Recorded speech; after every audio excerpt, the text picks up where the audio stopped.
Hey distributor, want to know how to minimize waste at your warehouse with lot basis picking? First, access our Pick Ticket module and locate the specific ticket for your task. Here, you'll see a preview of the items you will be picking.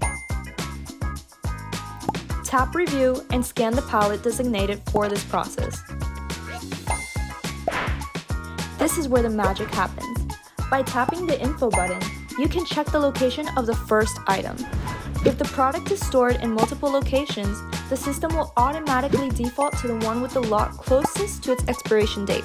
However, if you wish to choose another location or lot, just tap the desired option. Now, input the required quantity based on the order and move to the next item by clicking the Next button. Repeat these steps for each item until the order is complete. Once done, click Finished. Confirm and fulfill the order, and your invoice will be prepared for loading onto a truck and delivered to your customer. To learn more about the Pick Ticket module in our advanced inventory app, go to www.listazo.com and schedule a demo now. Thanks for watching. Until next time.